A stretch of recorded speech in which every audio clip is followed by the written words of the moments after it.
നമസ്കാരം. എല്ലാവർക്കും അദ്വൈതം PSCയിലേക്ക് സ്വാഗതം. നമുക്ക് എക്സാം അടുത്തു. നാളെയാണ് എക്സാം. അപ്പോൾ നാളത്തെ എക്സാമിനായിട്ട് കുറച്ച് പ്രധാനപ്പെട്ട ടോപ്പിക്കുകൾ നമുക്ക് നോക്കാം. നാളത്തെ എക്സാമിന് എന്തായാലും നമുക്ക് യൂസ് ആവും. കാരണം നമ്മുടെ 2 ക്വസ്റ്റ്യൻ പേപ്പറും നമ്മുടെ WCPയുടെ ക്വസ്റ്റ്യൻ പേപ്പറും നമ്മൾ കണ്ടു, ഡ്രൈവറിൻ്റെ ക്വസ്റ്റ്യൻ പേപ്പറും കണ്ടു. 2 ക്വസ്റ്റ്യൻ പേപ്പർ നമ്മൾ അനലൈസ് ചെയ്തപ്പോൾ WCPO ക്വസ്റ്റ്യൻ പേപ്പർ ഒരു വ്യത്യസ്തമായിരുന്നു. കാരണം സെക്ഷൻ ചോദിച്ചു, ഡീപ്പായിട്ടുള്ള ശിക്ഷകൾ ചോദിച്ചു, പിന്നെ കുറച്ച് സിലബസിന് പുറത്തും വളരെ അത്യാവശ്യം ഒരു സുഖമില്ലാത്തൊരു ക്വസ്റ്റ്യൻ പേപ്പർ ആയിരുന്നു WCPO. പക്ഷേ ഡ്രൈവറിൻ്റെ ക്വസ്റ്റ്യൻ പേപ്പർ നല്ല ഭംഗിയുള്ളൊരു ക്വസ്റ്റ്യൻ പേപ്പർ ആയിരുന്നു. അപ്പോൾ രണ്ടിൽ നിന്നും നമുക്ക് മനസ്സിലാക്കാം, ഇത് രണ്ടും കൂടെ മിക്സ് ചെയ്തൊരു ക്വസ്റ്റ്യൻ പേപ്പർ ആയിരിക്കും നാളെ നടക്കാൻ പോകുന്ന മെൻ CPO ക്വസ്റ്റ്യൻ പേപ്പർ. അവിടെ നിങ്ങൾ വേറൊരു കാര്യം കൂടെ അറിയണം. നമ്മുടെ ചാനലിൽ പ്രത്യേകമായിട്ടും ശ്രദ്ധിക്കേണ്ടത്, നാളെ എക്സാം കഴിഞ്ഞിട്ടൊരു അനാലിസിസ് ഉണ്ടാവും. ആരൊക്കെ എന്തൊക്കെ ചെയ്യണം, ഇനി ഫിസിക്കൽ ചെയ്യണമോ, ഏതൊക്കെയാണ് നമുക്കെന്താണ് ബറ്റാലിയൻ വെച്ചവർക്ക് എത്ര കട്ട് ഓഫ് വരും തുടങ്ങിയ കാര്യങ്ങളൊക്കെ നമ്മളതിൽ വിശദീകരിക്കും. അപ്പോൾ തൽക്കാലം നമുക്ക് അതല്ലല്ലോ നമ്മുടെ ലക്ഷ്യം. നാളത്തെ എക്സാമാണ് നമ്മുടെ ലക്ഷ്യം. അപ്പോൾ നമുക്ക് ഓരോ ക്വസ്റ്റ്യനും അതുമായിട്ട് ബന്ധപ്പെട്ട അനുബന്ധ ഫാക്ട്സും നമുക്ക് നോക്കാം. നാളെ നമുക്ക് യൂസ് ആകണം. ഓക്കെ അല്ലേ? അപ്പോൾ BNSുമായി ബന്ധപ്പെട്ട് ചേരുംപടി ചേർക്കുക. BNSുമായി ബന്ധപ്പെട്ട് ചേരുംപടി ചേർക്കുക. ഇതിനകത്ത് വകുപ്പ് 33, വകുപ്പ് 37, 34, 31 ഇതെന്താണെന്ന് നോക്കാം. അപ്പോൾ സ്വയരക്ഷാവകാശവുമായി ബന്ധപ്പെട്ട പ്രവർത്തികളാണ്. ഓക്കെ അല്ലേ? അപ്പോൾ ഇതിൽ ഏതാണ് കറക്റ്റ് എന്ന് നോക്കാം. 33 എന്ന് പറഞ്ഞാൽ 34 മുതൽ, അതായത് BNSലെ 34 മുതൽ 44 വരെയുള്ള വകുപ്പുകൾ എന്തുമായി ബന്ധപ്പെട്ടതാണ്? സ്വയരക്ഷാവകാശവുമായി ബന്ധപ്പെട്ട വകുപ്പുകളാണ് 34 മുതൽ 44. അപ്പൊ സ്വയരക്ഷാവകാശം എന്താണ് എന്ന് പറയുന്നതാണ് പറയുന്ന സെക്ഷൻ 34. അപ്പോൾ ആദ്യം പറയാം, സ്വയരക്ഷയ്ക്കായി ചെയ്യുന്ന പ്രവൃത്തികൾ യാതൊന്നും കുറ്റമല്ല. അടുത്ത് പറയുന്നു, സ്വയരക്ഷാവകാശം ചെയ്യാൻ പാടില്ല എന്ന് പറയുന്നു. സ്വയരക്ഷാവകാശം ചെയ്യാൻ പാടില്ല എപ്പോഴൊക്കെ എന്ന് ചോദിച്ചാൽ, അപ്പോൾ സ്വയരക്ഷാവകാശം ഇല്ലാത്ത പ്രവൃത്തികളെ പറ്റി പറയുന്ന സെക്ഷൻ 37 ആണെന്ന് അറിയുക. ഓക്കെ, അപ്പോൾ ഇത് രണ്ടും നോക്കാം നമുക്ക്. എന്താണ് സ്വയരക്ഷാവകാശം? ആദ്യം നോക്കാം. സ്വയരക്ഷാവകാശം 2 വിധം 35 പറയുന്നു. 2 വിധം ഏതൊക്കെയാണ്? ശരീരത്തിനെതിരെയുള്ള സ്വയരക്ഷാവകാശവും വസ്തുക്കൾക്കെതിരായുള്ള സ്വയരക്ഷാവകാശവും. പഠിക്കണം. ഞാൻ ഈ പഠിപ്പിക്കുന്ന ടോപ്പിക്ക് നിങ്ങൾ പഠിച്ചിട്ടേ പോകാവൂ നാളെ എക്സാമിന്. അത് കഴിഞ്ഞ് പറഞ്ഞു, എന്താണ് സ്വയരക്ഷാവകാശത്തിൽ ചിത്തഭ്രമമുള്ള വ്യക്തിക്കെതിരെ സ്വയരക്ഷാവകാശം ചെയ്യാൻ പാടില്ല എന്നല്ല, ചെയ്യാം. ചിത്തഭ്രമമുള്ള വ്യക്തിക്കെതിരെയും സ്വയരക്ഷാവകാശം ചെയ്യാം എന്ന് പറയുന്ന വകുപ്പ് ഏതാണ്? 36. മറക്കരുത്, 36. ചിത്തഭ്രമമുള്ള വ്യക്തിക്കെതിരെയും സ്വയരക്ഷാവകാശം നമുക്ക് ചെയ്യാം. ക്ലിയർ ആണോ?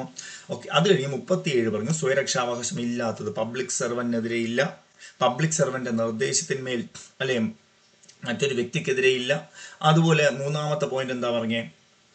സ്വയരക്ഷാവകാശം ഇല്ലാത്ത മറ്റൊരു കണ്ടീഷൻ, പൊതു സംരക്ഷണത്തിനായിട്ട്, അതായത് പൊതു അധികാര സ്ഥാനങ്ങളെ സംരക്ഷണത്തിനായിട്ട് സമീപിക്കുവാൻ സമയമുള്ള സംഗതികളിലും എന്തില്ല? സ്വയരക്ഷാവകാശം ഇല്ല. അപ്പോൾ സ്വയരക്ഷാവകാശം ഇല്ലാത്ത കണ്ടീഷൻസ് ആണ് നമ്മളിപ്പോൾ പഠിച്ചത്. ഓക്കെ.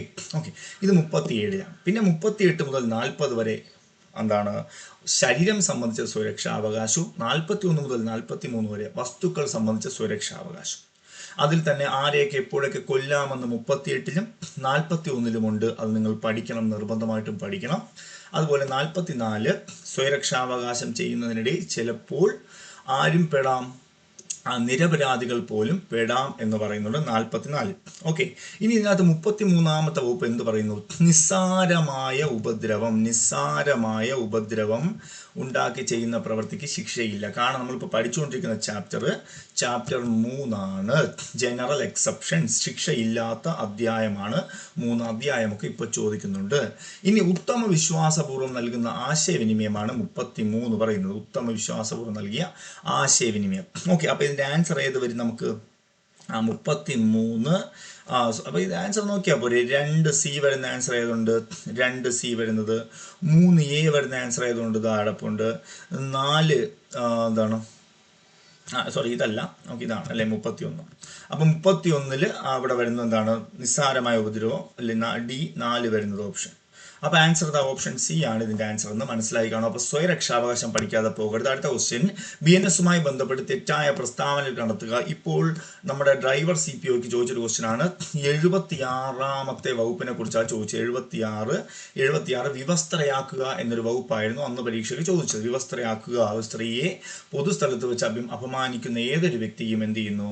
കുറ്റക്കാരനാണ്. ഏതൊരു വ്യക്തിയും എന്നാണ് ആൻസർ. അപ്പോൾ അവിടെ നമുക്ക് നോക്കാനുള്ളത് 74 മുതൽ നമുക്ക് പ്രധാനമായിട്ടും 80 വരെയെങ്കിലും നമുക്കൊരു സ്ട്രെച്ചിൽ നോക്കാം. ഒരുപാടുണ്ടെങ്കിലും 74 മുതൽ 80 വരെ നമുക്ക് നോക്കാം. 74 ഒരു പൊതുസ്ഥലത്ത് വെച്ച് സ്ത്രീയെ അപമാനിക്കണമെന്ന രീതിയിൽ കയ്യേറ്റം ചെയ്യുന്നു എന്നാണ് 74ാമത്തെ വകുപ്പ്. ശിക്ഷ എന്ന് പറഞ്ഞാൽ എന്താണ്? 1 മുതൽ 5 വർഷം. അപ്പോൾ ഇത് തെറ്റായ പ്രസ്താവനയല്ലേ. 74 പീഡനം വരില്ല. ഇനി തെറ്റായതാണ് ചോദിച്ചത്. ഇനി 72 ഒരിക്കലും ഇവിടെ വരില്ല, കാരണം 72 വിവസ്ത്രയാക്കുക എന്ന സെക്ഷൻ 76 ആണെന്ന് നമുക്കറിയാം. ഇനി 79 നമുക്ക് നോക്കാം. പിന്തുടരുക എന്നാണ് 79. പിന്തുടരുക 78 ആണ്. കാരണം 74 എന്നാണ് കയ്യേറ്റം ചെയ്യുക, 75 പീഡനം. അപ്പം ലൈംഗിക പീഡനം ഏത് സെക്ഷനാണ്? 75 ആണ്. 75. ഓക്കെ. 76 വിവസ്ത്രയാക്കുക. 77 പഠിച്ചു. 77 എന്താണ് പഠിച്ചത്? വോയറിസം എന്ന വാക്ക് പഠിച്ചു. പതുങ്ങി പിൻപറ്റുക. ആദ്യ തവണ ചെയ്താൽ 1 മുതൽ 3 വർഷം, വീണ്ടും ചെയ്താൽ 3 മുതൽ 7 വർഷം എന്നറിയുക. അപ്പോൾ പതുങ്ങി പിൻപറ്റുക എന്നൂടെ ഓർമ്മിക്കുക.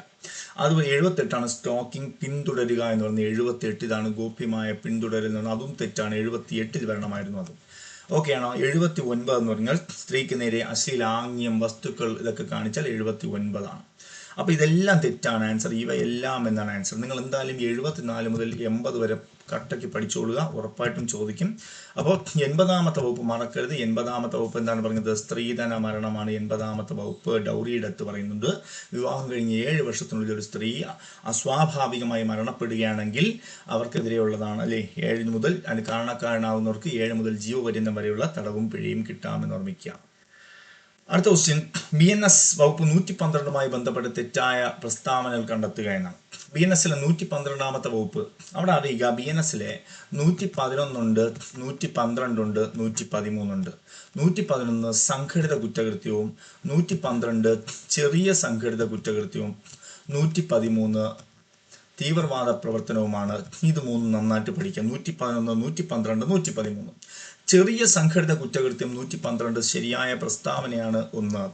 ഈ വകുപ്പിൽ ചരക്ക് മോഷണം, ATM മോഷണം, കടകളിൽ നിന്നുള്ള മോഷണം എന്നിവ ഉൾപ്പെടുന്നില്ല എന്നാണ് പറയുന്നത്. ഉൾപ്പെടുന്നു. അപ്പോൾ നിങ്ങൾ പഠിക്കേണ്ടത് 111ലെയും 112ലെയും കുറ്റങ്ങൾ ഏതൊക്കെയെന്ന് വായിച്ചിട്ട് എക്സാമിന് പോകാവൂ. വകുപ്പ് 112 പ്രകാരം കുറ്റം ചെയ്യുന്ന ആരും 1 വർഷത്തിൽ കുറയാത്തതും 5 അല്ല, അവിടെ 7 വർഷത്തോളം വരെ നീണ്ടാവുന്ന തടവും പിഴയുമാണ്. അപ്പോൾ ഇതും തെറ്റാണ്. 1 മാത്രം ശരി, 2ഉം 4ഉം 2ഉം 3ഉം തെറ്റ്. അപ്പോൾ 2ഉം 3ഉം മാത്രം എന്നാണ് ഇതിൻ്റെ ആൻസർ. കാരണം 1 മാത്രമേ അവിടെ ശരിയുള്ളൂ, 2ഉം 3ഉം മാത്രം തെറ്റെന്ന ആൻസർ. അപ്പം നിങ്ങൾ തീർച്ചയായിട്ടും 111, 112, 113 വായിക്കണം. 111നകത്ത് ഒരുപാട് സബ്സെക്ഷൻസ് ഉണ്ട്. സബ്സെക്ഷൻസ് പഠിക്കേണ്ടതെന്ന് നമുക്ക് പറയാൻ പറ്റില്ല, കാരണം ഇപ്പോൾ സബ്സെക്ഷൻ ചോദിക്കുന്നുണ്ട് പരീക്ഷകളിൽ. ഓക്കെ, അടുത്ത ക്വസ്റ്റ്യനിലേക്ക് പോകാം. അടുത്ത ക്വസ്റ്റ്യൻ, അനാവശ്യമായ തടഞ്ഞു വെക്കാൻ പാടില്ല എന്ന് ഭാരതീയ നാഗരിക സുരക്ഷാ സംഹിതയിൽ പരാമർശിക്കുന്ന വകുപ്പ് ഏത്? അനാവശ്യമായി തടഞ്ഞു വെക്കാൻ പാടില്ല എന്ന് പറഞ്ഞാൽ അനാവശ്യമായി നിയന്ത്രണത്തിന് വിധേയമാക്കാൻ പാടില്ല എന്ന് പറഞ്ഞ സെക്ഷൻ 46 തന്നെയാണ്. 46. കാരണം കൈവിലങ്ങ് ഉപയോഗിക്കാൻ, കൈവിലങ്ങ് മാത്രം മതി ഒരേ സമയം ഒരു പ്രതിയെ കീഴടക്കാൻ.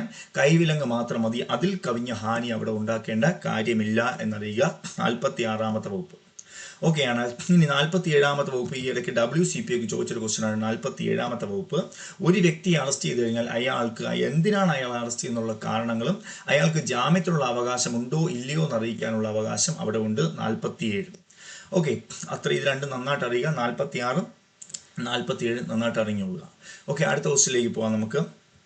അടുത്ത ക്വസ്റ്റ്യൻ, അറസ്റ്റ് ചെയ്യപ്പെട്ട ആളെ മജിസ്ട്രേറ്റിൻ്റെയോ പോലീസ് സ്റ്റേഷൻ്റെ ചുമതല ഉദ്യോഗസ്ഥന് മുമ്പാകെ കൊണ്ടുപോകണമെന്ന് വ്യക്തമാക്കുന്ന വകുപ്പ് ഏത്? അപ്പോൾ അറസ്റ്റ് ചെയ്യുന്ന വ്യക്തിയെ എന്ത് ചെയ്യണം? പോലീസ് സ്റ്റേഷൻ്റെ ചുമതലയുള്ള ഉദ്യോഗസ്ഥന് മുമ്പാകെ കൊണ്ടുപോകണം. ഈ വകുപ്പ് നിങ്ങൾ എല്ലാവരും കമൻറ്റ് ചെയ്താൽ മതി. ഒരെണ്ണം നിങ്ങൾക്ക് തന്നിരിക്കുന്നു, ഇത് നിങ്ങൾ കമൻറ്റ് ചെയ്യുക. എല്ലാം കമൻറ്റ് ചെയ്യണം. 55, 56, 57. ഓക്കെ, 58 വളരെ ഇമ്പോർട്ടൻ്റ് ആണ്. ഇത് കമൻറ്റ് ചെയ്യണം. ഇത് നിങ്ങൾക്കുള്ള ക്വസ്റ്റ്യൻ ആണ്. 55, 56, 57, 58 നിങ്ങൾ താഴെ കമൻറ്റ് ചെയ്തിരിക്കണം. നിർബന്ധമായിട്ടും ഇതിൻ്റെ ആൻസർ കമൻറ്റ് ചെയ്തിരിക്കണം. ഓക്കെ, അപ്പോൾ അതിനർത്ഥം നിങ്ങൾ ഈ ടോപ്പിക്ക് പഠിച്ചു എന്നാണ്. ഇടയ്ക്കിടയ്ക്ക് ഞാനിതുപോലെ ഓരോ ഇത് തരും, അത് നിങ്ങൾ കമൻറ്റ് ചെയ്യുക. ഓക്കെ അല്ലേ? അപ്പോൾ അറസ്റ്റ് ചെയ്യപ്പെട്ട ആളെ മജിസ്ട്രേറ്റോ പോലീസ്, നമുക്കറിയാം അറസ്റ്റുമായി ബന്ധപ്പെട്ട ചാപ്റ്റർ ഏതാണ്? അറസ്റ്റുമായി ബന്ധപ്പെട്ട ചാപ്റ്റർ BNSSലെ ചാപ്റ്റർ 5 ആണ്. കാരണം ചാപ്റ്ററൊക്കെ അധ്യായങ്ങൾ ചോദിക്കുന്നുണ്ട്. ഭാരതീയ നാഗരിക സുരക്ഷാ സംഹിതയിലെ എത്ര സെക്ഷൻ ഉണ്ടെന്ന് ചോദിച്ചാൽ 531 സെക്ഷനും എത്ര ചാപ്റ്റർ ഉണ്ടെന്ന് ചോദിച്ചാൽ 39 ചാപ്റ്റർ ഉണ്ട്.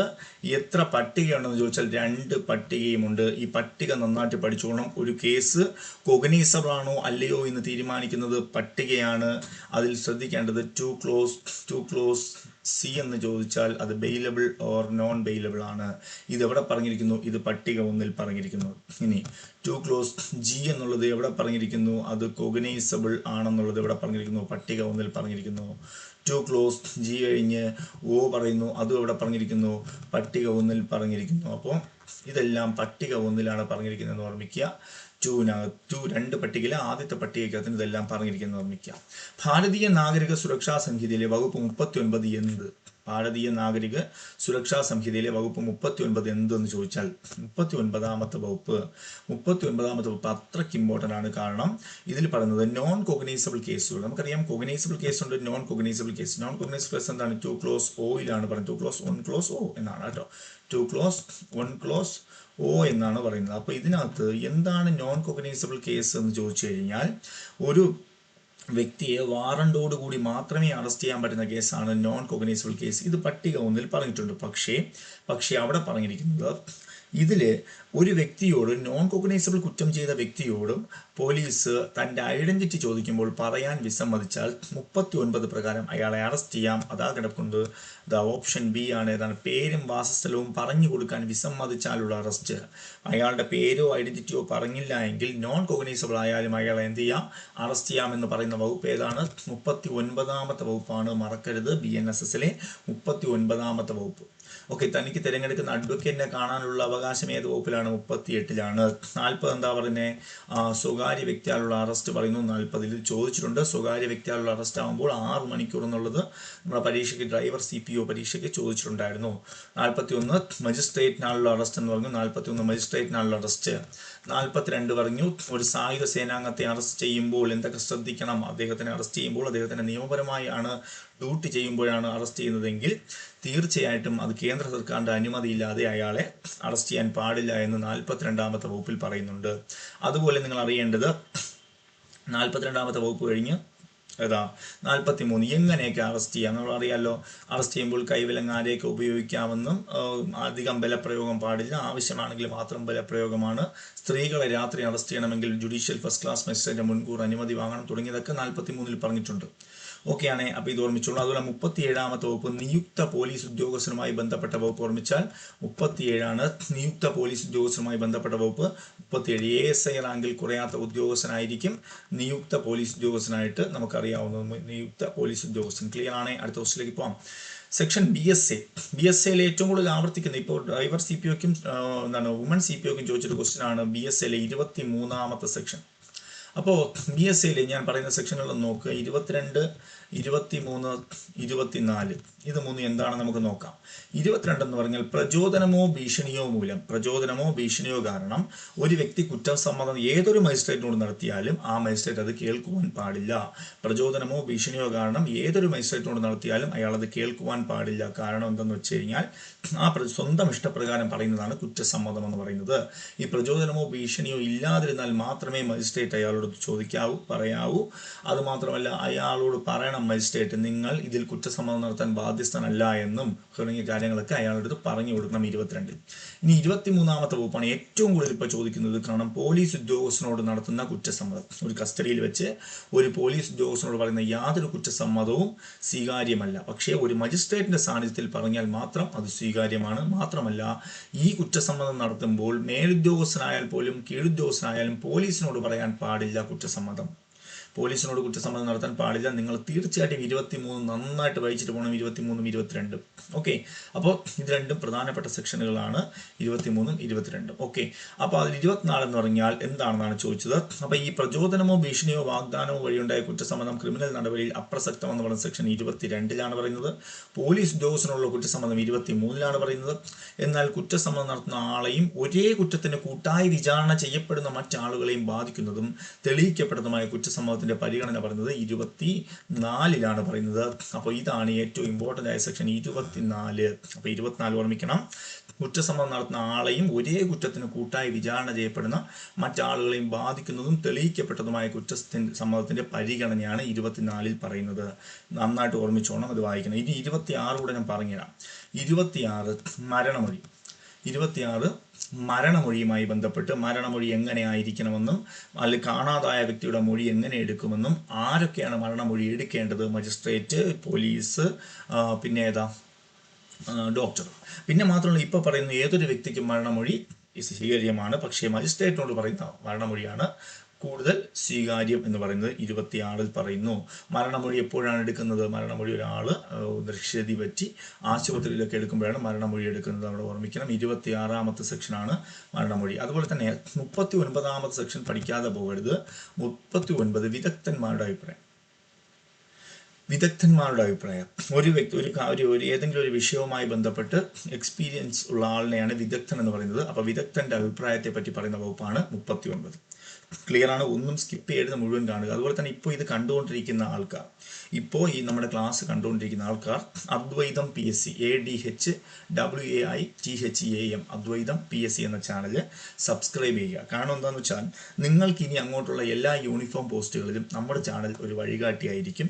അപ്പോൾ നിങ്ങൾ മാക്സിമം സബ്സ്ക്രൈബ് ചെയ്യുക, ബെല്ലൈക്കൺ അമർത്തുക. എങ്കിൽ മാത്രമേ കൃത്യമായിട്ട് നമ്മളിടുന്ന വീഡിയോസൊക്കെ നിങ്ങൾക്ക് കാണാൻ സാധിക്കുകയുള്ളൂ. ഓക്കെ, അപ്പോൾ മാക്സിമം അത് യൂട്ടിലൈസ് ചെയ്ത് നിങ്ങളുടെ ഫ്രണ്ട്സിലേക്ക് ഷെയർ ചെയ്ത് കൊടുക്കുകയും വേണം തീർച്ചയായിട്ടും. ഓക്കെ, അടുത്ത ഒരു പോയിന്റിലേക്ക് പോവാം. അടുത്ത ക്വസ്റ്റ്യൻ, പ്രശ്നം A Bയുടെ നിയമാനുസൃത പുത്രനാണോ ഈ സന്ദർഭത്തിൽ? അപ്പോൾ ഈ ഒരു ക്വസ്റ്റ്യനും ഞാൻ നിങ്ങൾക്ക് തരികയാണ്. കാരണം ഇത് 2 സെക്ഷനാണ്. അപ്പോൾ നേരത്തെ ഒരെണ്ണം എവിടെ തന്നു? BNSS തന്നു. ഇത് BSAയിൽ തരികയാണ്. ഓക്കെ, ഇത് ഒൺവേർഡ് ക്വസ്റ്റ്യൻ ആയിട്ടാണ് തരുന്നത്. BSAയിൽ തന്നാണ് ഒരാളുടെ പുത്രനാണോ അല്ലയോ എന്നുള്ളത് വിഷയം. ഇത് 26 വ്യക്തമായിട്ട് പറയുന്നുണ്ടെങ്കിലും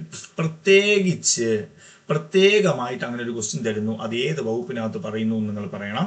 ഈ ക്വസ്റ്റ്യൻ നിങ്ങൾക്ക് തന്നിരിക്കുന്നു. ഈ 2 ക്വസ്റ്റ്യനും കമന്റ് ചെയ്യുക. ഓക്കെ, അടുത്ത ക്വസ്റ്റ്യൻ, താഴെ തന്നിരിക്കുന്നതിൽ സ്പെഷ്യൽ പോലീസ് ഉദ്യോഗസ്ഥരുമായി ബന്ധപ്പെട്ട ശരിയായ പ്രസ്താവന ഏതെല്ലാം? സ്പെഷ്യൽ പോലീസ് ഓഫീസർ, ഇത് കേരള പോലീസ് ആക്ടിൽ നിന്നുള്ളൊരു ക്വസ്റ്റ്യൻ ആണ്. KP ആക്ടിൽ നിന്നുള്ള ക്വസ്റ്റ്യൻ ആണ്. സ്പെഷ്യൽ പോലീസ് ഓഫീസർ, അവിടെ ഒരാളെ സ്പെഷ്യൽ പോലീസ് ഉദ്യോഗസ്ഥനായി നിയമിച്ചാൽ അയാളെ സർക്കാർ സർവീസിൽ താൽക്കാലികമായി കണക്കാക്കാൻ പറ്റുമോ? ഇല്ല. അപ്പോൾ കേരള പോലീസ് ആക്ടിലെ 98ാമത്തെ വകുപ്പാണ് ഈ പറയുന്നത്. കേരള പോലീസ് ആക്ടിലെ 98ാമത്തെ വകുപ്പ് ഈ പറയുന്നത് ഓർമ്മിക്കാം കേട്ടോ. 98ാമത്തെ വകുപ്പാണ് പറയുന്നത്. കേരള പോലീസ് ആക്ടിലെ 98ാമത്തെ വകുപ്പ്. അപ്പോൾ ഒരാളെ സ്പെഷ്യൽ പോലീസ് ഉദ്യോഗസ്ഥനായി നിയമിച്ചാൽ അയാളെ സർക്കാർ സർവീസിൽ താൽക്കാലികമായി കണക്കാക്കാൻ പാടില്ല. ഉദ്യോഗസ്ഥരുടെ സേവനം മുന്നറിയിപ്പില്ലാതെ അവസാനിപ്പിക്കാൻ സാധിക്കില്ല. അപ്പോ ഉദ്യോഗസ്ഥരുടെ സേവനം മുന്നറിയിപ്പില്ലാതെ അവസാനിക്കാൻ സാധിക്കും. അപ്പൊ അതും തെറ്റാണ്. സ്പെഷ്യൽ പോലീസ് ഉദ്യോഗസ്ഥർക്ക് ആയുധം നൽകാം, തെറ്റാണ്. ഇവരുടെ പ്രായപരിധി 18 വയസ്സിനും 65 അല്ല 60 വയസ്സിനും ഇടയിലാണ്. അപ്പോൾ ആൻസർ എല്ലാം തെറ്റ് എന്നൊരു ആൻസറിലേക്ക് നമുക്ക് പോവാം. ആൻസർ എല്ലാം തെറ്റെന്ന ആൻസർ ആണ്. അപ്പോൾ സ്പെഷ്യൽ പോലീസ് ഉദ്യോഗസ്ഥരുമായി ബന്ധപ്പെട്ട സെക്ഷൻ 98 ഇതിൽ ആൻസർ എല്ലാം തെറ്റ് എന്നൊരു ആൻസറിലേക്ക് നമുക്ക് പോകാം. കാരണം 98 പഠിക്കണം. കാരണം ഇപ്പോൾ വുമൺ CPOക്ക് 64 ചോദിച്ചു, കമ്മ്യൂണിറ്റി പോലീസിംഗ്. അപ്പോൾ 98 നന്നായിട്ട് നോക്കുക. കേരള പോലീസ് ആക്ടിൽ എത്ര സെക്ഷൻ ഉണ്ടെന്ന് ചോദിച്ചു കഴിഞ്ഞാൽ നമുക്കറിയാം 131 വകുപ്പുണ്ട്. കേരള പോലീസ് ആക്ടിൽ 131 വകുപ്പും എത്ര ചാപ്റ്റർ ഉണ്ടെന്ന് ചോദിച്ചാൽ 8 ചാപ്റ്ററുമാണ്. 131 സെക്ഷനും 8 ചാപ്റ്ററുമാണ് കേരള പോലീസ് ആക്ടിനകത്തുള്ളത്. അപ്പൊ ഇതിനകത്ത് ഇപ്പൊ ചെറിയ ഒരു പ്രശ്നമുണ്ട്, ഇലക്ട്രിസിറ്റിയുടെ ഒരു ചെറിയ പ്രശ്നമുണ്ട്, കാണാമല്ലോ, കുഴപ്പമില്ല. അപ്പൊ 131 വകുപ്പും 8 ചാപ്റ്ററും ഉണ്ട്. അതിനകത്ത് പ്രധാനമായിട്ട് ഞാൻ പറഞ്ഞ സെക്ഷനുകൾ പഠിക്കാതെ പോകരുത്. പോലീസിന്റെ കടമ എന്ന് പറഞ്ഞാൽ 3, ചുമതല എന്ന് പറഞ്ഞാൽ 4,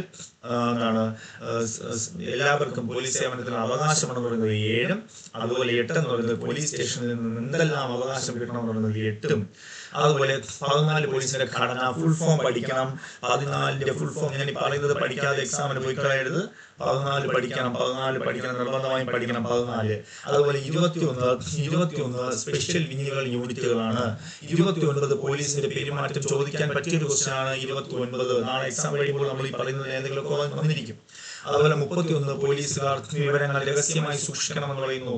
അതുപോലെ ഡ്രൈവറിന് ചോദിച്ച ക്വസ്റ്റ്യൻ ആണ്. 33 ഓഡിയോ വീഡിയോ റെക്കോർഡ് ചെയ്യാം. 37 സ്വകാര്യ സ്ഥലത്തുള്ള പ്രവേശനമാണ്. 37 ആചാരം മര്യാദ തുടങ്ങിയവ പാലിച്ചുകൊണ്ട് കയറാം. അതുപോലെ 38 പറഞ്ഞു പോലീസിനെ കുറ്റകൃത്യം തടയാനായി എന്തൊക്കെ ചെയ്യണം.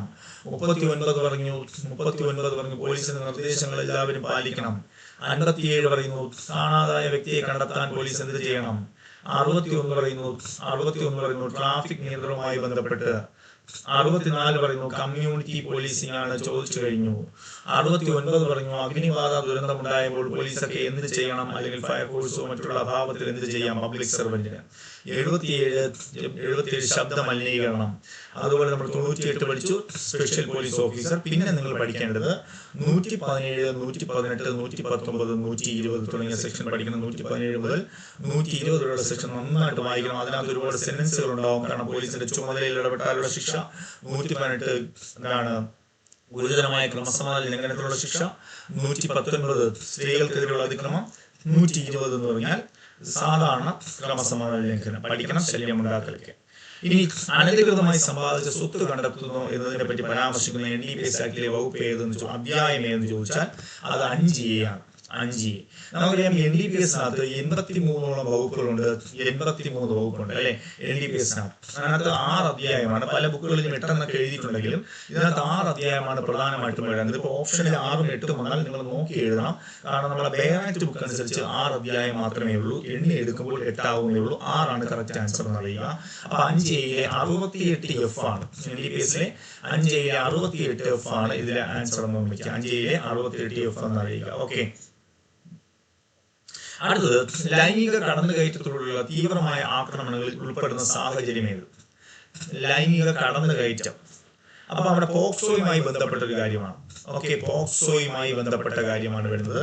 ലൈംഗിക കടന്നുകയറ്റം എന്ന് പറയുന്ന സെക്ഷൻ ഏതാണെന്ന് ചോദിച്ചാൽ നമുക്കറിയാം സെക്ഷൻ 3ഉം അതിന്റെ ശിക്ഷ 4ലുമാണെന്ന് അറിയാം. പക്ഷെ ഇതിന്റെ തന്നെ അടുത്ത ലെവലായിട്ടുള്ള ക്വസ്റ്റ്യൻ, അതായത് ലൈംഗിക തീവ്രമായ ആക്രമണം എന്ന് പറയുമ്പോൾ അവിടെ സെക്ഷൻ 5ഉം 6ഉമാണ് വരുന്നത്. ഇതിനാണ് വധശിക്ഷ കൂട്ടിച്ചേർത്തത്. വധശിക്ഷ. ഒരു കൂട്ടം ആൾക്കാർ ചേർന്ന ഒരു കുട്ടിയെ ലൈംഗിക കടന്നുകയറ്റ ആക്രമണത്തിന് വിധേയമാക്കുന്നത് ശരിയാണ്. ലൈംഗിക കടന്നുകയറ്റം ഒരു കുട്ടിക്ക് നേരെ നടത്തുന്നതിന്റെ ഫലമായി മരണം സംഭവിക്കുന്നത് ശരിയാണ്. ലഹളകളുടെ ഭാഗമായോ ഏതെങ്കിലും പ്രകൃതിദുരന്തത്തിന്റെ സമയത്തോ കുട്ടിയെ പീഡിപ്പിച്ചാലും ശരിയാണ്. അപ്പൊ ആൻസർ ഇവയെല്ലാം ശരിയെന്നാണ്. അപ്പോൾ 5ലാണ് പറയുന്നത്. അതിന്റെ ശിക്ഷ 6ലാണ് പറയുന്നത് ഓർമ്മിക്കുക. പോക്സോയില് 3ഉം 4ഉം പറയുന്നുണ്ട്, 5ഉം 6ഉം പറയുന്നുണ്ട്. ക്ലിയർ ആണെന്ന് മനസ്സിലായോ? പോക്സോയുടെ full form protection of children from sexual offences act 2012. പോക്സോയ്ക്ക് അത് 46 വകുപ്പുകൾ. എത്ര വകുപ്പുകളാണ്? 46 വകുപ്പുകളാണുള്ളത്. അതിനകത്ത് 9 അധ്യായവും ഉണ്ടെന്ന് അറിയുക. 46 വകുപ്പുകളും 9 അധ്യായവും ഉണ്ടെന്ന് അറിയുക. ക്ലിയർ ആണേ? അടുത്ത ക്വസ്റ്റിലേക്ക് വരുന്നത് സോഷ്യൽ മീഡിയ വഴി കുട്ടികളുടെ അശ്ലീല ചിത്രം വീഡിയോകൾ തുടർന്നും ആവർത്തിച്ചും കാണുകയും പ്രദർശിപ്പിക്കുകയോ ചെയ്താൽ. അപ്പൊ ഇവിടെ നമുക്കറിയാം കുട്ടികളുടെ അശ്ലീല ചിത്രങ്ങൾ വീഡിയോകൾ തുടർന്നും ആവർത്തിച്ചും കാണുകയോ പ്രദർശിപ്പിക്കുകയോ ചെയ്താലുള്ള ശിക്ഷയാണ് 5 വർഷവും 7 ലക്ഷം രൂപയും, 7 വർഷവും 10 ലക്ഷവും, 5 വർഷവും 10 ലക്ഷവും, 10ഉം 7ഉം. ഏതാണ് നമുക്കിവിടെ 67B ആണ് വരുന്നത്. 67B ചൈൽഡ് പോർണോഗ്രഫിയുമായി ബന്ധപ്പെട്ട വകുപ്പ് 67B ആണ്. അവിടെ 5 വർഷവും 10 ലക്ഷവുമാണ് ശിക്ഷ. പക്ഷേ ആവർത്തിച്ചു കഴിഞ്ഞാൽ 7 വർഷവും 10 ലക്ഷവുമാണെന്ന് അറിയുക. അപ്പൊ 7 വർഷവും 10 ലക്ഷവുമാണ് ശരി ഉത്തരം. ഓപ്ഷൻ ബി ആണെന്ന് അറിയുക. അടുത്ത ക്വസ്റ്റ്യൻ, വിവരാവകാശ നിയമപ്രകാരം പൗരന്മാർക്ക് ലഭിച്ച അവകാശങ്ങൾ എന്തെല്ലാം? ഒരു പൊതു അധികാരിയുടെ കൈവശമുള്ള പ്രമാണങ്ങളും രേഖകളും പരിശോധിക്കുക. ഒരു പൊതു അധികാരിയുടെ കൈവശമുള്ള രേഖകളുടെ സാക്ഷ്യ പകർപ്പുകൾ എടുക്കുക. ഇലക്ട്രോണിക് സംവിധാനങ്ങളിലോ ശേഖരിച്ചു വെച്ചുള്ള വിവരങ്ങൾ പിന്നീട് എന്നിവ പകർത്തിയെടുക്കുക. ഒരു പൊതു സ്ഥാപനത്തിന്റെയോ പ്രവർത്തനങ്ങൾ പരിശോധിക്കുക. അപ്പൊ ഇതിൽ ഏതാണ് ശരി എന്നാണ് നോക്കാനുള്ളത്. ഓക്കെ, അപ്പൊ അവിടെ നമുക്ക് നോക്കാം ഏതൊക്കെയാ. ഇലക്ട്രോണിക് സംവിധാനങ്ങൾ ശേഖരിച്ചു വെച്ചിട്ടുള്ള വിവരങ്ങൾ പിന്നീട് എന്നിവ പകർത്തിയെടുക്കുക എന്ന് പറയുന്നത് ഒരു പ്രശ്നമാണ്. പകർത്തിയെടുക്കുക, നമുക്ക് പകർത്തിയെടുക്കാനുള്ള അവകാശം അല്ലേ? അവകാശങ്ങൾ എന്തെല്ലാമെന്നാണ്, അത് പരിശോധിക്കാനുള്ള അവകാശമേ നമുക്കുള്ളൂ. ഓക്കെ, അപ്പോൾ അവിടെ നമുക്ക് നോക്കാനുള്ളത് 1, 2, 4 ശരിയെന്ന് എടുക്കാം. ഓക്കെ, കാരണം ഇലക്ട്രോണിക്കുള്ളത് എടുക്കാം, പക്ഷെ പകർത്തിയെടുക്കാനുള്ള അവകാശം നമുക്ക് കിട്ടണം. ഓക്കെ ആണ്. അടുത്തത്, ഒരു സേവനദാതാവിന്റെയോ പൊതുസ്ഥലത്തിന്റെ ചുമതലയുള്ള വ്യക്തിയുടെ സാന്നിധ്യത്തിൽ സ്ത്രീയുടെ സ്വകാര്യതയ്ക്ക് ഭംഗം വരുത്തുന്ന രീതിയിൽ ലൈംഗിക ചേഷ്ടകളോ പ്രവൃത്തിയോ ചെയ്തെന്ന് ഇരയായ സ്ത്രീ പരാതിപ്പെടുകയും എന്നാൽ ബന്ധപ്പെട്ട അധികാരികളെ അറിയിക്കുവാൻ വീഴ്ച വരുത്തിയാൽ കേരള പോലീസ് ആക്ട് പ്രകാരമുള്ള ശിക്ഷ എത്ര? ഈ Kerala police act 119, Kerala police act 119 നമുക്കിവിടെ പറയുന്നത്. സ്ത്രീകൾക്കെതിരെയുള്ള അതിക്രമവുമായി ബന്ധപ്പെട്ട സെക്ഷൻ 119. അവിടെ അതിക്രമിക്കുന്ന വ്യക്തിക്ക് 3 വർഷവും 10,000 രൂപയും കിട്ടുമെങ്കിലും അതിന് വീഴ്ച വരുത്തുന്ന വ്യക്തിക്കുള്ള ശിക്ഷ 1000 രൂപയാണ്. കാരണം ഒരു സ്ത്രീ തന്റെ കഷ്ടതയെ കുറിച്ച് അവിടുത്തെ ചുമതലയുള്ള ഉദ്യോഗസ്ഥനോടോ സേവനദാതാവിനോടോ പറഞ്ഞിട്ടും അവർ അതിന് വീഴ്ച വരുത്തി കഴിഞ്ഞാൽ 1000 രൂപ പിഴ എന്ന് ഓർമ്മിക്കണം. 1000 രൂപ പിഴ എന്നറിയാം. അടുത്ത ക്വസ്റ്റ്യൻ, NDPS ആക്ടിലെ ഏത് വകുപ്പ് പ്രകാരമാണ് ഏതെങ്കിലും കുറ്റം ചെയ്യാൻ കാരണമാവുകയോ ഏതെങ്കിലും പ്രവൃത്തി ചെയ്യുകയോ അതുമല്ലെങ്കിൽ കുറ്റകൃത്യം ചെയ്യാൻ ശ്രമിച്ചാൽ ലഭിക്കുന്ന ശിക്ഷ? ശ്രമിച്ചാൽ, കുറ്റകൃത്യത്തിന്റെ പ്രേരണയോ ശ്രമവുമായി ബന്ധപ്പെട്ട സെക്ഷൻ 28. സ്ഥലമോ വസ്തുവോ കൊടുത്താൽ 25. ആവർത്തിച്ചാൽ 31. ചില കുറ്റങ്ങൾ ആവർത്തിച്ചാൽ വധശിക്ഷ കിട്ടുമെന്ന സെക്ഷൻ 31A ആണ്. ഇതിപ്പോൾ WCPA ചോദിച്ചു 19, 24, 27A പ്രകാരമുള്ള കുറ്റം ചെയ്യുമ്പോൾ 31A മാത്രമല്ല NDPS എല്ലാ വകുപ്പുകളും എന്തൊക്കെയാണ്? കോഗ്നൈസബിൾ ആൻഡ് നോൺ വെയിലബിൾ ആയിരിക്കും എന്നറിയുക. നിലവിലെ മുഖ്യ കേന്ദ്ര വിവരാവകാശ കമ്മീഷൻ ആരാണെന്നറിയാം. ആരാണ്? ഹീരാലാൽ സമരിയാണ്. സംസ്ഥാനമാണെങ്കിൽ വിഹാരി നായർ. ഒരു വ്യക്തിയുടെ അനുവാദമില്ലാതെ അയാളുടെ സ്വകാര്യ ചിത്രങ്ങൾ എടുക്കുകയും അത് ഇന്റർനെറ്റ് വഴി പ്രചരിപ്പിക്കുന്നത് തെറ്റാണെന്ന് പരാമർശിക്കുന്ന IT ആക്ടിലെ സെക്ഷൻ ഏതാണെന്ന് ചോദിച്ചാൽ ഏതാണ്? അത് 66. അതായത് സ്വകാര്യ ചിത്രങ്ങളാണ്. 66 E ആണ്. ശിക്ഷ 3 വർഷവും 2 ലക്ഷം രൂപയുമാണ്. ശിക്ഷ 3 വർഷവും 2 ലക്ഷം രൂപയുമാണെന്ന് അറിയുക. 3 വർഷവും 2 ലക്ഷം രൂപയുമാണെന്ന് അറിയാം. ഓക്കെ, അടുത്തതിലേക്ക് പോവാം. പോക്സോ ആക്ട് പ്രകാരം ആരെങ്കിലും അപമാനിക്കാനായി വ്യാജ വിവരം നൽകുന്നത് ഒരു കുട്ടിയാണെങ്കിൽ ലഭിക്കുന്ന ശിക്ഷ? ഈ ക്വസ്റ്റ്യൻ പരീക്ഷയ്ക്ക് ചോദിച്ചിട്ടുണ്ട്. വ്യാജ വിവരം നൽകുന്നത് കുട്ടിയാണെങ്കിൽ കുട്ടിക്ക് എന്തില്ല? ശിക്ഷ കൊടുക്കില്ല എന്ന് പറയുന്ന സെക്ഷൻ ഏതാണ്? വ്യാജ വിവരം 22ലാണ്. 22 ഒരു മുതിർന്ന വ്യക്തി കൊടുക്കുകയാണെങ്കിൽ, ഒരു മുതിർന്ന വ്യക്തി മറ്റൊരു മുതിർന്ന വ്യക്തിയെ അപമാനിക്കാൻ ചെയ്യുകയാണെങ്കിൽ ശിക്ഷ എത്ര കിട്ടും? 6 മാസം. ഒരു മുതിർന്ന വ്യക്തി കുട്ടിക്കെതിരെ കൊടുത്താൽ 1 വർഷം. കുട്ടി ചെയ്താൽ ശിക്ഷയില്ല. ഓക്കെ, താഴെ തന്നിരിക്കുന്നതിൽ കേരള പോലീസിന്റെ പ്രത്യേക വിങ്ങുകൾ യൂണിറ്റുകൾ ഉൾപ്പെടുന്നത് ഏതെല്ലാം? എല്ലാം ഉൾപ്പെടാൻ സാധ്യതയുണ്ട്. ട്രാഫിക് നിയന്ത്രണം വരാം, ഡിജിറ്റൽ ആൻഡ് സൈബർ പോലീസിംഗ് വരാം, റെയിൽവേയിലെ പോലീസ് സേവനം, പുതുതായി നിയമിക്കപ്പെടുന്നവർക്കും സർവീസുള്ളവർക്കും പോലീസ് സേവനവുമായി ബന്ധപ്പെട്ട പരിശീലനം അവിടെ വരുമോ എന്ന് നമുക്ക് നോക്കണം. അപ്പൊ ഇതിൽ 1, 2, 3 ശരി വരുന്നത് ശ്രദ്ധിക്കുക. പുതുതായി നിയമിക്കപ്പെടുന്നവർക്കും സർവീസുള്ളവർക്കും പോലീസ് സേവനവുമായി ബന്ധപ്പെട്ട പരിശീലനം അവിടെ വരാൻ സാധ്യതയില്ല. കാരണം സ്പെഷ്യൽ വിങ്ങുകളാണ്, ഡെപ്യൂട്ടേഷൻ ആണ്. ഇത് ട്രെയിനിങ്ങിന്റെ ഭാഗമായിട്ട് കാണിക്കുന്നത്. ഓക്കെ, അടുത്തയാണ് നമ്മൾ ഈ ഒരു പോർഷനിൽ നമ്മൾ പഠിച്ചത്. ഇനി നിങ്ങൾക്ക് പെട്ടെന്ന് ഒരു ഓടിച്ചു നോക്കാനായിട്ട് ഒരു പോർഷൻ കൂടെ ഞാൻ പോകാം. ഓക്കെ, അപ്പോൾ ഒരു പോർഷൻ ഇന്ന് വൈകിട്ട് ഒരു പോർഷൻ കൂടെ നമ്മുടെ ചാനലിൽ വരും. അപ്പോൾ തീർച്ചയായിട്ടും നിങ്ങൾ കാണുക. അപ്പോൾ പെട്ടെന്ന് നമുക്ക് എന്താണ് കുറച്ച് സമയം കൊണ്ട് കൂടുതൽ കാര്യം എന്ന രീതിയിൽ ഞാൻ ഓടിച്ചതേ ഉള്ളൂ. കുറച്ചായിട്ട് ഇന്ന് മാക്സിമം നമ്മുടെ ചാനലിൽ നിങ്ങൾ നോക്കുക. ഓക്കെ, അദ്വൈതം PSC നോക്കിക്കൊള്ളുക. അതിനകത്ത് മാക്സിമം നിങ്ങൾക്കുള്ള ക്വസ്റ്റ്യൻ കാര്യങ്ങളൊക്കെ ഉണ്ടാവും. നമ്മുടെ ടെലഗ്രാം ചാനലിലൂടെ നിങ്ങൾ ഫോളോ ചെയ്യുക. അദ്വൈതം PSC കറണ്ട് അഫയേഴ്സും ഉണ്ടാവും. Okay, thank you.